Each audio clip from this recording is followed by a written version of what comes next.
apa yang terjadi pada dua konduktor selari berarus elektrik yang berdekatan.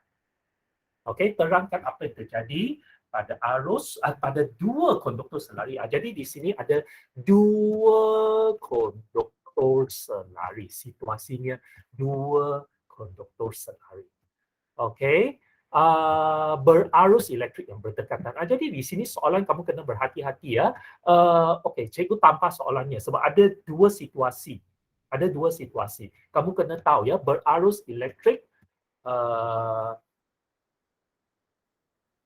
mengikut arah sama. Ada kemungkinan kedua-dua konduktor membawa arus elektrik dalam arah yang sama. Ada kemungkinan konduktor membawa arus elektrik dalam arah yang bertentangan. Okey, so cikgu akan bincang satu kes, iaitu kedua-dua konduktor selari berarus elektrik mengikut arah yang sama. Okey, cikgu bincang satu kes lah. Kamu boleh nanti kembangkan untuk kes yang kedua. Okey, jadi apakah maksudnya? Maksudnya macam ini, ada dua konduktor yang berdekatan. Okey, dan cikgu akan bincang kes di mana kedua-duanya membawa arus elektrik mengikut arah yang sama. Ya, ini contoh arus elektrik menuju ke atas. Ini pun sama, contoh arus elektrik menuju ke atas. Okey. Jadi kalau macam itu, apa yang akan terjadi? Apa yang terjadi kepada kedua-dua konduktor ini? Ya, jadi mengikut soalannya, terangkan apa yang terjadi. Bermaksud, bila kamu berjaya menjawab apa yang terjadi, itu sudah satu markah. Kemudian apakah hukum ke, petua ke, teori yang digunakan, itu sudah 2 markah. Okey, dan seterusnya campur lagi kejadian kejadian fizik yang berlaku, itu macam itu.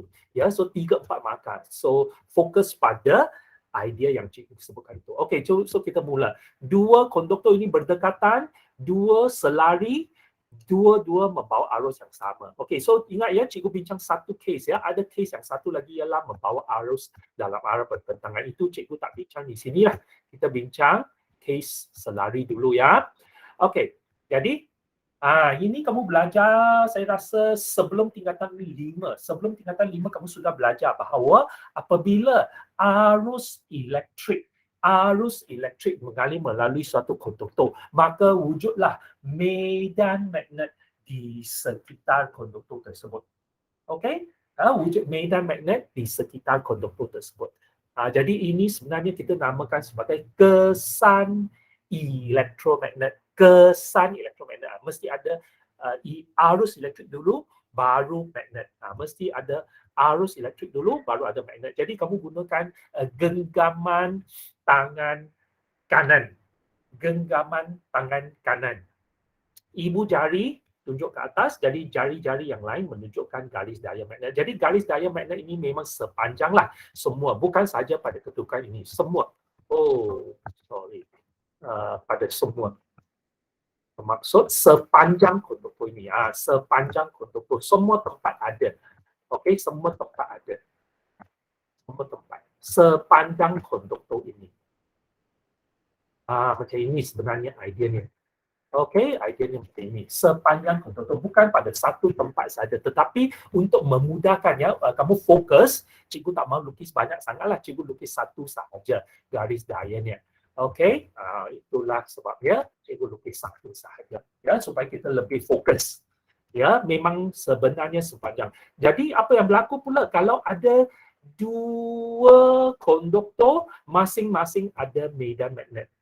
Jadi apa yang terjadi ialah cuba lihat situasi sekarang ialah kalau ada dua konduktor, ada dua medan magnet, bermaksud konduktor sebelah kiri berada di dalam medan magnet ini. Sebab medan magnet bukan macam ini saja, dia ada lebih banyak bulatan lagi. Okey, jadi bermaksud konduktor kiri akan berada di sini, dia akan berada di dalam medan magnet bagi konduktor yang sebelah kanan. Manakala konduktor sebelah kanan berada di dalam medan magnet yang dihasilkan oleh konduktor sebelah kiri. Jadi masing-masing berada dalam situasi konduktor berarus elektrik. Oh, cikgu sudah silap. Konduktor berarus elektrik. Konduktor berarus elektrik di dalam medan magnet.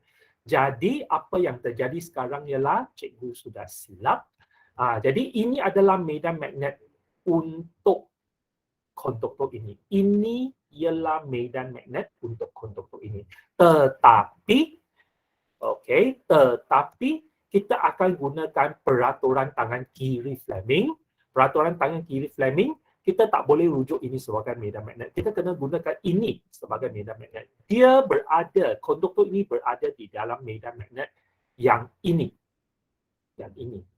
Jadi arah anak panah sudah silap. Sepatutnya arah anak panah ialah macam ini. Medan magnet sepatutnya macam ini. Okey. Jadi menurut petua ataupun menurut petua tangan kiri Fleming, apa yang akan terjadi? Menurut petua tangan kiri Fleming. Cuba gunakan petua tangan kiri Fleming, kamu akan dapati dia macam ini. Okey. Medan magnet ini merujuk kepada yang ini.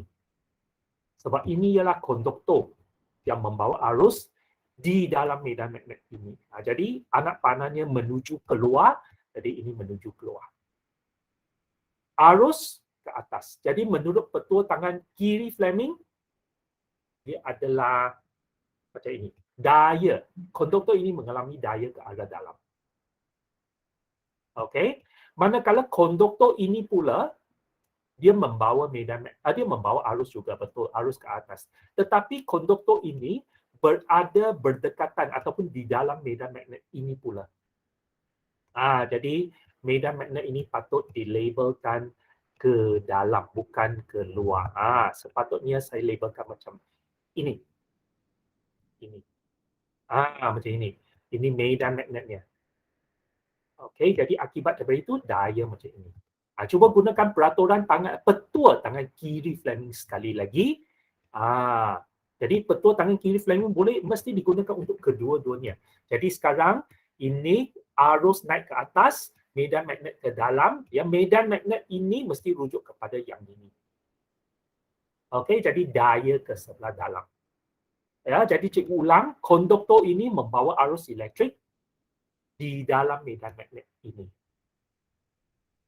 Manakala konduktor ini membawa arus elektrik di dalam medan magnet ini.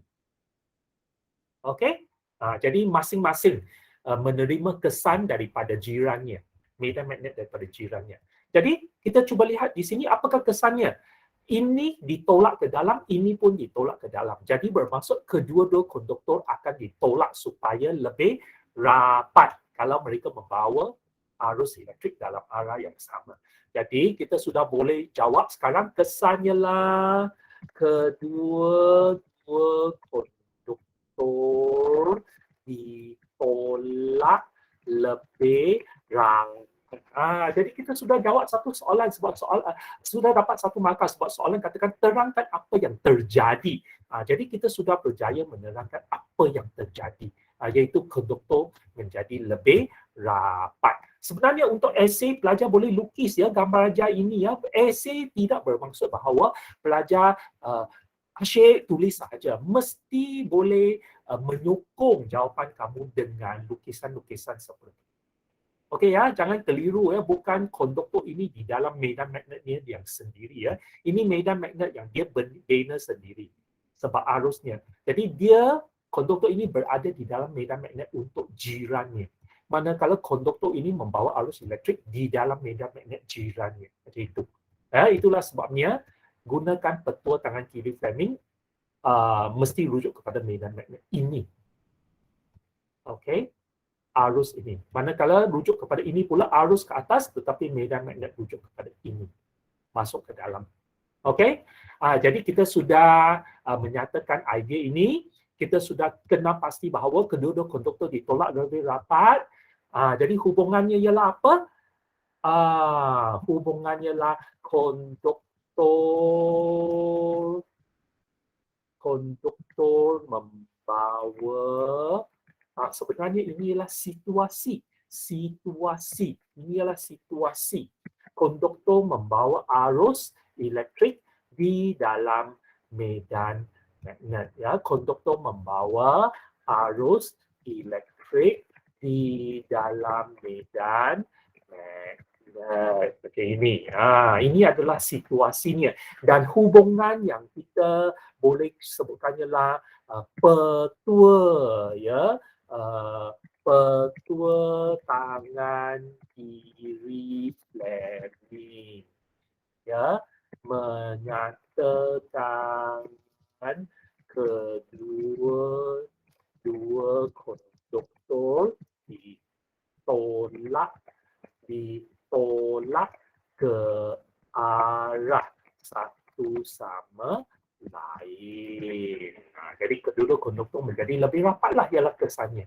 Okey, jadi agak-agak macam ini. Tetapi kamu boleh masukkan lebih banyak idea, ya, lebih banyak idea. Ya, sebab misalnya di sini cirinya kita boleh juga tambah. Mengapa ada wujud situasi konduktor membawa arus elektrik di dalam medan magnet? Sebabnya ialah kesan elektromagnet berlaku pada setiap konduktor berarus elektrik. Setiap konduktor yang membawa arus elektrik itu mengalami kesan elektromagnet, iaitu medan magnet terbina. Medan magnet terbina sepanjang konduktor.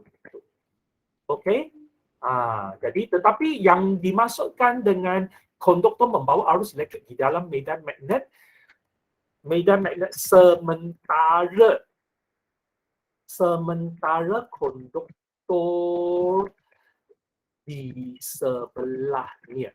Dia bukannya membawa arus elektrik di dalam medan magnetnya sendiri, tetapi dia membawa arus elektrik di dalam medan magnet jirannya. Jadi itulah sebabnya cikgu sebutkan konduktor membawa arus elektrik di dalam medan magnet sementara konduktor di sebelahnya. Jadi medan magnet ini memang medan magnet yang sementara saja. Medan magnet ini hanya wujud apabila ada arus. Kalau tidak ada arus, medan magnet ini akan hilang. Jadi kita panggil ini medan magnet sementara. Okey? Jadi inilah soalannya, jawapan untuk soalan ini. Okey? Jadi terangkan apa yang terjadi pada dua konduktor selari berarus elektrik berikut arah sama yang berdekatan. Okey, jadi jawapannya ialah ini. Kesannya mereka menjadi lebih rapat sebab ada daya tolakan ke atas satu sama lain. Mengapa? Sebab mereka masing-masing berada di dalam medan magnet jiran medan magnet sementara konduktor di sebelah. Okey? Dan boleh pelajar-pelajar? Okey, jadi daripada sini kita cuba kembangkan pula ideanya. Sekiranya kamu diberi situasi, sekiranya diberi situasi dia membawa arus dalam arah bertentangan macam ini. Apakah yang kamu jangkakan pula? Apakah yang anda jangkakan pula? Kalau membawa arus dalam arah yang bertentangan. Jadi kalau macam ini, kita lihat pula, okey, gambar ajarnya macam mana. Kalau ini membawa arus dalam arah bertentangan, maka menurut petua genggaman tangan petua genggaman tangan kanan. Genggaman tangan kanan kita akan jangkakan bahawa arusnya macam mana? Arusnya sepatutnya macam sekejap ya. Silap. Semua dulu. Okey, kalau macam ini, okey, betul?